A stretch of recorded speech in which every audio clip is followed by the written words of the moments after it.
ودلوقتي يا حبايبي عملنا كده البيمبو القمر بتاعنا كده اللي بجد دايب خالص، بجد احلى من بره بكتير. طبعا شكله باين وطعمه تحفه جدا. يلا بينا كده نشوف العظمه دي عملناها ازاي. بس اهم حاجه وقبل اي حاجه يا ريت ما تنسيش باللايك وشير وسبسكرايب للقناه عشان يوصلك كل جديد، وكومنت ظريف كده عشان ده اللي هيرفع معانا الفيديو باذن الله تعالى. يلا بينا يلا بينا نشوف القمر ده عملناه ازاي. السلام عليكم ورحمة الله وبركاته. اللهم صل وسلم وبارك على سيدنا محمد وعلى آله وصحبه أجمعين. ازيكم حبايبي، عاملين ايه؟ كل سنة وانتم بألف صحة وبألف خير، يعود علينا الأيام يا رب العالمين بالخير والبركة، ومحد يشوف حاجة وحشة أبدا في حد غيري عليه. النهاردة بما ان احنا كده ريحة البيوت كلها عجن وخبز وبيعملوا البسكويت والكحك والكلام القمر ده كله، خلاص رمضان بيودعنا، فاحنا قررنا كده ان احنا نفرح أولادنا قبل البسكويت والكحك والحاجات دي كلها. قررنا كده ان احنا نعمل معاهم كده بسكوت البيمبو بطريقه تحفه جدا. يلا بينا كده نشوف المكونات ايه هي بالظبط. انا هعمل هنا كده دول كده 5 كوبايات من الدقيق منخولين طبعا كويس جدا، ومعايا 4 بيضات. ممكن تعملي كوبايتين ونص من الدقيق وبيضتين بس. معايا هنا 4 معالق من العسل النحل، العسل الاسود قصدي، ومعايا هنا 4 معالق من البيكنج باودر، ومعايا هنا كوبايه من السكر، ومعايا كوبايه من الزيت. طبعا لو انت هتعملي كوبايتين من الدقيق بس هتحطي ده نص الكميه بس. ومعايا طبعا ال5 اكياس. جينا بقى كده نشوف اول حاجه هنعملها ايه. هنحط كده طبعا الدقيق انا حاطه عليه رشه من الملح، وطبعا هنحط كده الاربع معالق بيكنج باودر. هنركن كده كل الحاجات السايله كده على جنب، وهنروح للمضرب بتاعنا. هنجيب المضرب بتاعنا كده وننزل فيه ال4 بيضات. بس اهم حاجه وقبل اي حاجه يا ريت يا ريت يا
دلوقتي يا حبايبي لما سيبناها بقى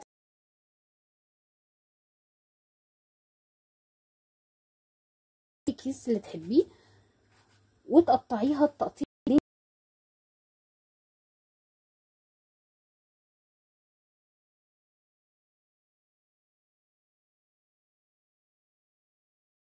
خالص. طبعا جايبين معانا هنا بقى الصينيه بتاعتنا ودهنينها زيت، وهنطلعها بالشكل ده.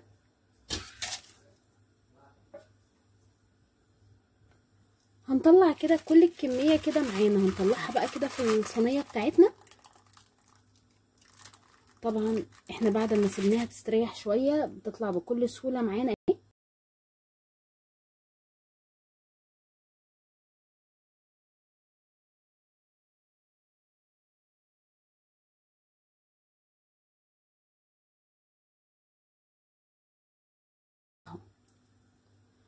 هخلص بقى كده كل الكميه اللي معانا ونرجع تاني نشوف هنكملها ازاي. هو انا استعجلت عليها وما خليتهاش ما قعدتهاش كتير في التلاجة، لكن لو انتي مش مستعجله عليها، لكن انا كنت مستعجله عليها وكنت عايزه اخلصها.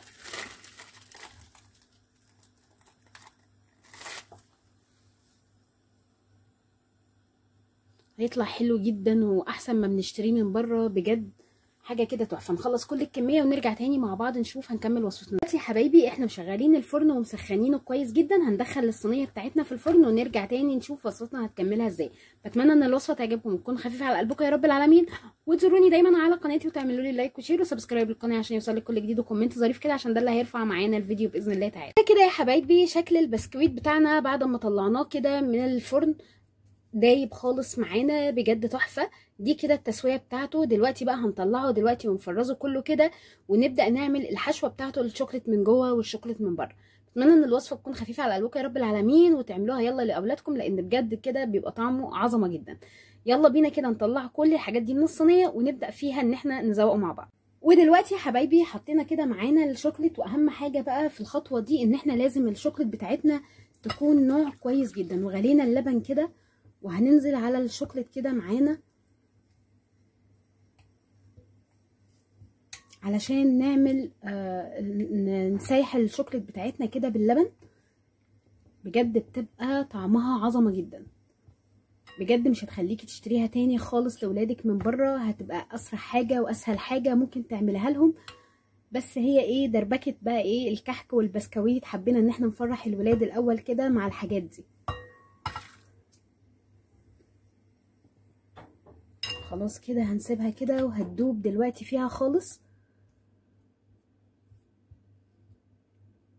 هنفضل نقلب فيها كده لحد لما تسيح ونرجع تاني مع بعض. خليكم معانا للاخر عشان نشوف شكل البسكويت بتاعنا ازاي. هنا كده يا حبايبي بعد ما خلاص كده سيحنا الشوكولاته كده، حطينا عليها شويه كده من اللبن وسيحناها بس واحده واحده كده علشان ناخد القوام اللي احنا عايزينه واحنا حاطين عليها لبن، عشان بجد ده بيدي شكلها، بيدي للشوكليت كده شكل تاني خالص. ما بيخليش الشوكليت معانا لونها بني، بيخليها لونها غامق كده زيها زي بتاعت بره. انا هنا كده حشيت البسكوتيه دي كده، هننزل بقى بيها كده وهنطلعها كده على ورق الزبده.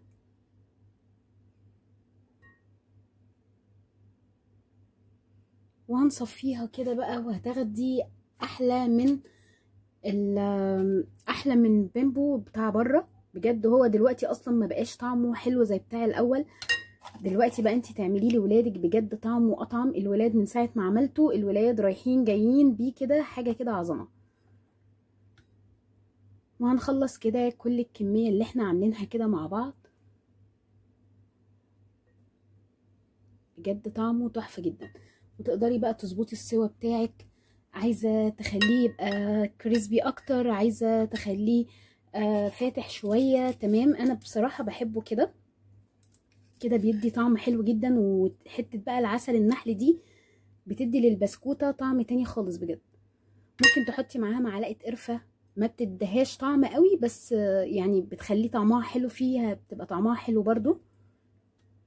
وهنخلص بقى كل الكميه كده ونحطه في التلاجة كده ربع ساعه نص ساعه هتلاقي الشوكليت جمدت معاكي وبقت زي الفل معاكي، وبقت اطعم بيمبو وعملتيه لولادك. بجد حاجه كده عظمه.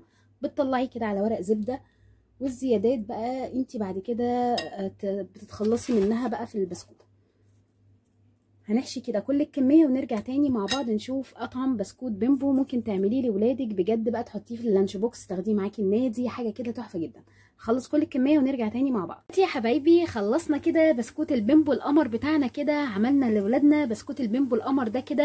احلى حاجه ان احنا فرحناهم قبل ما نبدا في اي حاجه. عملنا البسكويت وهنعمل البسكويت والكحك وكل الحاجات القمر دي، بس قلنا نفرح اولادنا في الاول. بتمنى ان الوصفه تعجبكم وتكون خفيفه على قلبكم يا رب العالمين. يلا بقى مع كوبايه شاي، مع كوبايه شاي بلبن، حاجه كده تحفه، او كوبايه قهوه طبعا، حاجه كده عظمه جدا.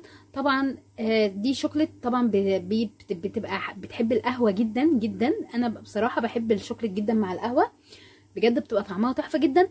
بس اهم حاجه ان احنا فرحنا اولادنا وعملنا حاجه بسيطه وخفيفه وبجد اطعم من بره بكتير. بصوا كده معايا هتلاقوها مرمله خالص كده زي ما بنجيبها من بره. بصوا كده تحفه جدا. يلا بقى تشجعوا كده واعملوها لاولادنا يلا بسرعه. الحاجات بقت غاليه ومش مستاهله ان احنا نشتريها لاولادنا من بره. بتمنى ان الوصفه تعجبكم وتكون خفيفه على قلبكم يا رب العالمين. اهم حاجه وقبل اي حاجه، لو عجبك الفيديو يا ريت ما تنسيش بلايك وشير وسبسكرايب للقناه عشان يوصلك كل جديد باذن الله، وكومنت ظريف كده عشان ده اللي هيرفع معانا الفيديو باذن الله تعالى. بتمنى كل الوصفات تكون خفيفه على قلبكم، واستنونا باذن الله مع الكحك والبسكويت يا احلى متابعين باذن الله تعالى. ودلوقتي نقدر نقول والسلام عليكم ورحمه الله وبركاته.